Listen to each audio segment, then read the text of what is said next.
Mummy salt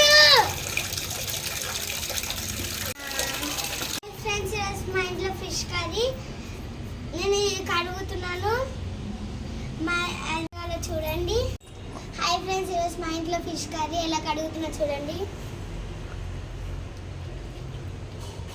ఇలా కడగలేకుంటే మురికిపోదు. అయిపోయింది friends, కడిగేసాను. అది కడగడం అయిపోయింది. ఇప్పుడే గంట అయితే కర్రీ అయిపోతుంది.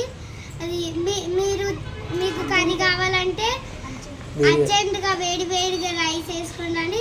అది కూడా లేదంటే అది గిన్నె పట్టుకొని రండి. లేకుంటే చాటింగ్లో అది మీ నెంబర్ చెప్పండి, కాల్ చేసి కర్రీ పంపిస్తాం. ఫ్రెండ్స్ ఇప్పుడే కడగడం అయిపోయింది, చేపలు కడగడం. నేను కర్రీ చేసేలోగా 2 గంటలు అవుతుంది. అప్పుడులోగా మీరు. హాయ్ ఫ్రెండ్స్, ఇప్పుడే మా పిల్లగాలు చేపలు కడిగారు. ఎలా నీట్గా ఉన్నాయి ఫ్రెండ్స్, చూసారా? మీకు చేపల కూర కావాలంటే అర్జెంటుగా వేడి అన్నం వేసుకొని మా ఇంటికి రండి.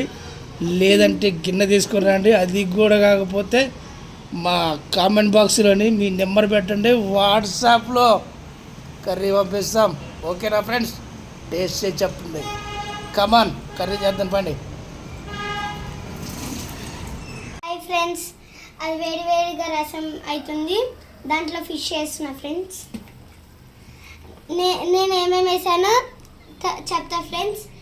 అది చింతపండు పులుసు వేసిన ఫ్రెండ్స్. అట్లనే అది అల్లం మసాలా వేసాను ఫ్రెండ్స్. వేడిగా అయింది ఫ్రెండ్స్. కర్రీ అయిపోయింది. మీదే లేట్, తొందరని ఫ్రెండ్స్. కామెంట్ బాక్స్లో మీ నెంబర్ పెట్టండి ఫ్రెండ్స్, కర్రీ పెడతాం ఫ్రెండ్స్. మా పాప కర్రీ రెడీ చేసింది, ఫిష్ కర్రీ. గుమ్మగుమ్మలాడుతున్నది స్మెల్. తొందరగా వచ్చేయండి ఫ్రెండ్స్, కర్రీ రెడీగా ఉన్నది. లేదంటే కామెంట్ బాక్స్లో మీ నెంబర్ పెట్టండి, వాట్సాప్లో కర్రీ పంపిస్తాం. Okay, bye, happy Sunday.